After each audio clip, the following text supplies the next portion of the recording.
श्री शिवाय नमस्तुभ्यम। अब आप सुनिए शिव महापुराण कथा अध्याय 13। ऋषियों ने कहा, सूत जी, अब आप शीघ्र ही हमें वह सदाचार सुनाइए जिससे विद्वान पुरुष पुण्य लोकों पर विजय पाता है। स्वर्ग प्रदान करने वाले धर्ममय आचार तथा नरक का कष्ट देने वाले अधर्ममय आचारों का भी वर्णन कीजिए। सूत जी बोले, सदाचार का पालन करने वाला विद्वान ब्राह्मण ही वास्तव में ब्राह्मण नाम धारण करने का अधिकारी है। जो केवल वेदोक्त आचार का पालन करने वाला एवं वेद का अभ्यासी है, उस ब्राह्मण की विप्र संज्ञा होती है। सदाचार, वेदाचार तथा विद्या, इनमें से एक एक गुण से ही युक्त होने पर उसे द्विज कहते हैं, जिसमें स्वरूप मात्रा से ही आचार का पालन देखा जाता है, जिसे विद्याध्ययन भी बहुत कम किया है, तथा जो राजा का सेवक, पुरोहित, मंत्री आदि हैं, उसे क्षत्रिय ब्राह्मण कहते हैं। जो ब्राह्मण कृषि तथा वाणिज्य कर्म करने वाला है और कुछ कुछ ब्राह्मणोचित आचार का भी पालन करता है, वह वैश्य ब्राह्मण है। तथा जो स्वयं ही खेत जोतता है, उसे शूद्र ब्राह्मण कहा गया है। जो दूसरों के दोष देखने वाला और परद्रोही है, उसे चंडाल द्विज कहते हैं, जिसमें स्वरूप मात्रा में ही आचार का पालन देखा जाता है। इसी तरह क्षत्रियों में भी जो पृथ्वी का पालन करता है, वह राजा है। दूसरे लोग राजतत्वहीन क्षत्रिय माने गए हैं। वैश्यों में भी जो धान्य आदि वस्तुओं का क्रय विक्रय करता है, वह वैश्य कहलाता है। दूसरों को वणिक कहते हैं। जो ब्राह्मणों, क्षत्रियों तथा वैश्यों की सेवा में लगा रहता है, वही वास्तव में शूद्र कहलाता है। जो शूद्र हल जोतने का काम करता है, उसे वृषल समझना चाहिए। सेवा, शिल्प और कर्षण से भिन्न वृत्ति का आश्रय लेने वाले शूद्र दस्यु कहलाते हैं। इस सभी वर्णों के मनुष्यों को चाहिए कि वे ब्रह्म मुहूर्त में उठकर पूर्व विमुख हो सबसे पहले देवताओं को, फिर धर्म का, अर्थ का, उसकी प्राप्ति के लिए उठाए जाने वाले क्लेशों का तथा आय और व्यय का भी चिंतन करें। रात के पिछले पहर को उषा काल जानना चाहिए।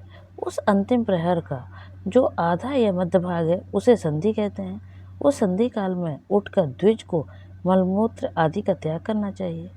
घर से दूर जाकर बाहर से अपने शरीर को ढके रहकर दिन में उत्तर विमुख बैठकर मलमूत्र का त्याग करें। यदि उत्तर विमुख बैठने में कोई रुकावट हो तो दूसरी दिशा की ओर मुख करके बैठ जाए। जल, अग्नि, ब्राह्मण आदि तथा देवताओं का सामना बचाकर बैठे। मल त्याग करके उठने पर फिर उस मल को ना देखें। तदंतर जलाशय से बाहर निकले हुए जल से ही गुदा की शुद्धि करें, अथवा देवताओं, पितरों तथा ऋषियों के तीर्थों में उतरे बिना ही प्राप्त हुए जल से शुद्धि करनी चाहिए। गुदा में 7, 5 या 3 बार मिट्टी लगाकर उसे धोकर शुद्ध करें। लिंग में ककोड़ों के फल के बराबर मिट्टी लेकर लगाएं और उसे धो दें, परंतु गुदास में लगाने के लिए एक पसर मिट्टी की आवश्यकता होती है। लिंग और गुदा की शुद्धि के लिए पश्चात उठकर अन्यत्र जाएं और हाथ पैरों की शुद्धि करके 8 बार कुल्ला करें। जिस किसी वृक्ष के पत्ते से अथवा उसके पतले काष्ठ से जल के बाहर दतुन करना चाहिए, उस समय तर्जनी अंगुली का उपयोग न करें। यह दंत शुद्धि का विधान बताया गया है। तदंतर जल संबंधी देवताओं को नमस्कार करके मंत्र पाठ करते हुए जलाशय में स्नान करें। आपो हिष्टा इत्यादि मंत्र से पाप शक्ति के लिए सिर पर जल छिड़के तथा यशस्स छयाय इस मंत्र को पढ़कर पैर पर जल छिड़के। इसे संधि पोक्षण कहते हैं। आपो हिष्टा इत्यादि मंत्र से 3 ऋचाएँ हैं और प्रत्येक ऋचा में गायत्री छंद के 3-3 चरण हैं। इनमें से प्रथम ऋचा में के 3 चरणों का पाठ करते हुए क्रमशः पैर, मस्तक और हृदय में जल छिड़कें। दूसरी ऋचा के 3 चरणों को पढ़कर क्रमशः मस्तक, हृदय और पैर में जल छिड़कें तथा तीसरी ऋचा के 3 चरणों का पाठ करते हुए क्रमशः हृदय, पैर और मस्तक का जल से पोक्षण करें। इसे विद्वान पुरुष मंत्र स्नान मानते हैं। प्रातःकाल सूर्य नुवाक से तथा सायंकाल अग्नि संबंधी अनुयाग से जल का आचमन करके पुनः जल से अपने अंगों को पोषण करें। मध्याह्न काल में भी आप पुनंतु इस मंत्र से आचमन करके पूर्ववत पोषण या मार्जन करना चाहिए। प्रातःकाल की संध्योपासना में गायत्री मंत्र का जप करने 3 बार ऊपर की ओर सूर्योदय देव को अर्घ्य देने चाहिए। ब्राह्मणों मध्याह्न काल में गायत्री मंत्र के उच्चारण पूर्वक सूर्य को एक ही अर्घ्य देना चाहिए। फिर सायंकाल आने पर पश्चिम की ओर मुख करके बैठ जाएं और पृथ्वी पर ही सूर्य के लिए अर्घ्य दें। प्रातःकाल और मध्याह्न काल के समय अंजलि में अर्घ्य जल लेकर अंगुलियों की ओर से सूर्यदेव के लिए अर्घ्य दें। फिर अंगुलियों से छिद्र से ढलते हुए सूर्य को देखें तथा उनके लिए स्वतः प्रदक्षिणा करके शुद्ध आचमन करें। सायंकाल में सूर्यास्त से 2 घड़ी पहले ही हुई संध्या निष्फल होती है, क्योंकि वह सायं संध्या का समय नहीं है। ठीक समय पर संध्या करनी चाहिए, ऐसी शास्त्र की आज्ञा है। यदि संध्या उपासना किए बिना दिन बीत जाए तो प्रत्येक समय के लिए क्रमशः प्रायश्चित करना चाहिए। यदि एक दिन बीते तो प्रत्येक बीते हुए संध्या काल के लिए नित्य नियम से के अतिरिक्त 100 गायत्री मंत्र का अधिक जप करें। यदि नित्य कर्म के लुप्त हुए 10 दिन से अधिक बीत जाएं तो उसके प्रायश्चित रूप में 1 लाख गायत्री का जप करना चाहिए। यदि 1 मास तक नित्य कर्म छूट जाए तो पुनः अपना उपनयन संस्कार कराएं। अर्थ सिद्धि के लिए ईश, गौरी, कार्तिकेय, विष्णु, ब्रह्मा, चंद्रमा और यम का तथा ऐसे ही अन्य देवताओं का भी शुद्ध जल से तर्पण करें। फिर तर्पण कर्म को ब्रह्मा पर करके शुद्ध आचमन करें। तीर्थ के दक्षिण प्रशस्त मठ में, मंत्रालय में, देवालय में, घर में अथवा अन्य किसी नियत स्थान में आसन पर स्थिरता पूर्वक बैठकर विद्वान पुरुष अपनी बुद्धि को स्थिर करे और संपूर्ण देवताओं को नमस्कार करके पहले प्रणव का जप करने के पश्चात गायत्री मंत्र की आवृत्ति करें। प्रणव के आ, उ और मा इन तीनों अक्षरों से जीव और ब्रह्मा की एकता का प्रतिपादन होता है। इस बात को जानकर प्रणव ओम का जप करना चाहिए। जप काल में यह भावना करनी चाहिए कि हम तीनों लोकों की सृष्टि करने वाले ब्रह्मा, पालन करने वाले विष्णु तथा संहार करने वाले रुद्र को स्वयं प्रकाश चिन्मय है उपासना करते हैं। यह ब्रह्म स्वरूप ओंकार हमारी कर्मेंद्रियों और ज्ञानेंद्रियों की प्रवृत्ति को, मन की वृत्तियों को तथा बुद्धि वृत्तियों को सदा भोग और मोक्ष प्रदान करने वाले धर्म एवं ज्ञान की ओर प्रेरित करें। प्रणव के इस अर्थ का बुद्धि के द्वारा चिंतन करता हुआ जो यह जप करता है वह निश्चय ही ब्रह्मा को प्राप्त करता है, अथवा अर्थानुसंधान के बिना ही प्रणव का नित्य जप करना चाहिए। इससे ब्राह्मणत्व की पूर्ति होती है। ब्राह्मणत्व की पूर्ति के लिए श्रेष्ठ ब्राह्मण को प्रतिदिन प्रातःकाल 100 गायत्री मंत्र का जप करना चाहिए। मध्याह्न काल में 100 बार और सायंकाल में 28 बार जप की विधि है। अन्य वर्ण के लोगों को अर्थात क्षत्रिय और वैश्य को तीनों संध्याओं के समय यथा साध्य गायत्री जप करना चाहिए। शरीर के भीतर मूलाधार, स्वाधिष्ठान, मणिपुर, अनाहत, आज्ञा और सहस्त्रार ये 6 चक्र हैं। इनमें मूलाधार से लेकर सहस्त्र स्तारक 6 स्थानों में क्रमशः विद्येश्वर, ब्रह्मा, विष्णु, ईश्वर, जीवात्मा और परमेश्वर स्थित है। इन सब में ब्रह्मा बुद्धि करके इनकी एकता का निश्चय करें और ब्रह्मा मैं हूँ ऐसी भावना प्रत्येक श्वास में एक साथ सोम का जप करें। ओम उन्हीं विद्येश्वर आदि की ब्रह्मानंद आदि में तथा इस शरीर से बाहर भी भावना करें।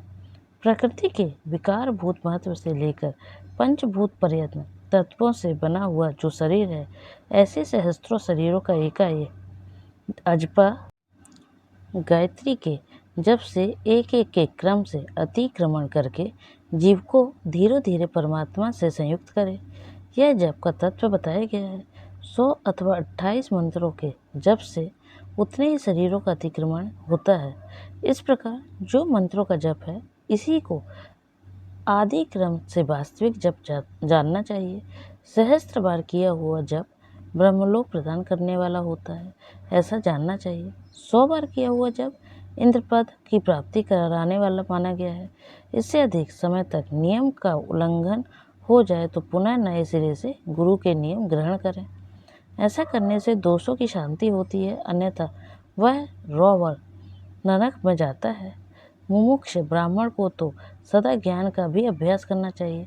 धर्म से अर्थ की प्राप्ति होती है, अर्थ से भोग सुलभ होता है, फिर उस भोग को से वैराग्य की संभावना होती है। धर्म पूर्वक उपार्जित धन से जो भोग प्राप्त होता है उसे एक दिन अवश्य वैराग्य का उदय होता है। धर्म के विपरीत अधर्म से व्याजर्जित हुए धन से के द्वारा जो भोग प्राप्त होता है उससे भोगों के प्रति आसक्ति उत्पन्न होती है। मनुष्य धर्म में से धन पाता है, तपस्या से उसे दिव्य लग्न की प्राप्ति होती है। कामनाओं का त्याग करने वाले पुरुष के अंतःकरण की शुद्धि होती है, उस शुद्धि से ज्ञान का उदय होता है, इसमें संशय नहीं है। सतयुग आदि के तप को भी ही प्रशस्त कहा गया है, किंतु कलयुग में द्रव्य साध्य धर्म अच्छा माना गया है। सतयुग में ज्ञान से, त्रेता में तपस्या से और द्वापर में यज्ञ करने से ज्ञान की सिद्धि होती है, परंतु कलयुग में प्रतिमा की पूजा से ज्ञान लाभ होता है। अधर्म हिंसा रूप है और धर्म सुख रूप है। अधर्म से मनुष्य दुख पाता है और धर्म से वह सुख और अभ्युदय का भागी होता है। दुराचार से दुख प्राप्त होता है और सदाचार से सुख। जो क्षत्रिय एक सहस्त्र कुटुंब को जीविका और आवास देता है, उसका वह कर्म इंद्रलोक की प्राप्ति करने वाला होता है। 10,000 कुटुंबों को दिया हुआ आश्रय दान ब्रह्मलोक प्रदान करते हैं। धनहीन पुरुष सदा तपस्या का उपार्जन करे, क्योंकि तपस्या और तीर्थ सेवन से अक्षय सुख पाकर मनुष्य उसका उपभोग करता है। अब मैं न्याय धन के उपार्जन की विधि बताता रहा हूँ। न्यायोपार्जित धन का दान करने से दाता को ज्ञान की सिद्धि प्राप्त होती है। ज्ञान सिद्धि द्वारा जब पुरुषों को गुरु कृपा मोक्ष सिद्धि सुलभ होती है, मोक्ष के स्वरूप की सिद्धि प्राप्त होती है, जिससे मुक्त पुरुष परमानंद का अनुभव करता है। गृहस्थ पुरुष को चाहिए कि वह धनादि सब वस्तुओं का दान करे। वह तृषा निवृत्ति के लिए जल तथा क्षुधा रूपी रोग की शांति के लिए सदा अन्न का दान करे। खेत, धान्य, कच्चा अन्न तथा भक्ष्य, भोज्य, लेहा और चौप्य, ये 4 प्रकार के सिद्धि अन्न दान करने चाहिए, जिससे अन्न को खाकर मनुष्य जब तक कथा श्रवण आदि सुधर्म का पालन करता है, उतने समय तक उसके किए पुण्यकाल का आधा भाग दाता को मिल जाता है, उसमें संशय नहीं है। दान लेने वाला पुरुष दान में प्राप्त हुई वस्तु का दान तथा तपस्या करने वाले प्रतिपहन जनित पाप की शुद्धि कर ले, अन्यथा उसे रौ नरक में गिरना पड़ता है। अनेक अपने धन के 3 भाग करें, एक भाग धर्म के लिए, दूसरा भाग वृद्धि के लिए तथा तीसरा भाग अपने उपभोग के लिए। नित्य, नैमित्त और काम के 3 प्रकार के कर्म धर्मार्थ रखे हैं। साधक को चाहिए कि वह वृद्धि के लिए रखे हुए धन से ऐसा व्यापार करे जिससे उस धन की वृद्धि हो, तथा उपभोग के लिए रक्षित धन से हितकारक परिमिति एवं पवित्र भोगे भोगे खेती से पैदा किए हुए धन का 10वां अंश दान करे। इसके पाप से शुद्धि होती है। शेष धन से धर्म, बुद्धि तथा एवं उपभोग करके अन्यथा एक रौरव नरक में पड़ता है, अथवा उसकी बुद्धि पापपूर्ण हो जाती है या खेती ही चौपट हो जाती है। वृद्धि के लिए किए गए दान व्यापार में प्राप्त धन का 6ठा भाग दान करने योग्य होता है। बुद्धिमान पुरुष अवश्य उसका दान करे। विद्वान को चाहिए कि वह दूसरों के दोषों का वर्णन ना करे। ब्राह्मणों दोषवश दूसरों के सुने या देखे हुए छिद्र को भी प्रकट ना करे। विद्वान पुरुष ऐसी ही बातें ना कहे जो समस्त प्राणियों के हृदय में रोम पैदा करने वाला ही हो। ऐश्वर्य की सिद्धि के लिए दोनों संध्याओं में के समय अग्निहोत्र कर्म अवश्य करे। जो दोनों समय अग्निहोत्र करने के में समर्थ हो, वह एक ही समय सूर्य और अग्नि को विधि पूर्वक दी हुई आहुति से संतुष्ट करे। चावल, धान्य, घी, कंदमूल व हविष्य इनके द्वारा विधि पूर्वक स्थाली पाक बनाएं तथा यथोचित रीति से सूर्य और अग्नि को अर्पित करें। यदि हविष्य का अभाव हो तो प्रधान होम मात्र करें। सदा सुरक्षित रहने वाले अग्नि को विद्वान पुरुष अजस की संज्ञा देते हैं अथवा संध्या काल में जप मात्र या सूर्य की वंदना मात्र कर लें। तथा धनार्थी पुरुषों को भी इस प्रकार विधिवत उपासना करनी चाहिए। जो सदा ब्रह्म यज्ञ में तत्पर होते हैं, देवताओं की पूजा में लगे रहते हैं, नित्य अग्नि पूजा एवं गुरु पूजा में अनुरक्त होते हैं तथा ब्राह्मणों को तृप्त किया करते हैं, वे सब लोग स्वर्गलोक के भागी होते हैं। यह थी अध्याय 13 की कथा। अब विद्वेश्वर संहिता के अध्याय 1 से 13 आज समाप्त होते हैं। तो प्रेम से बोलिए ओम नमः शिवाय।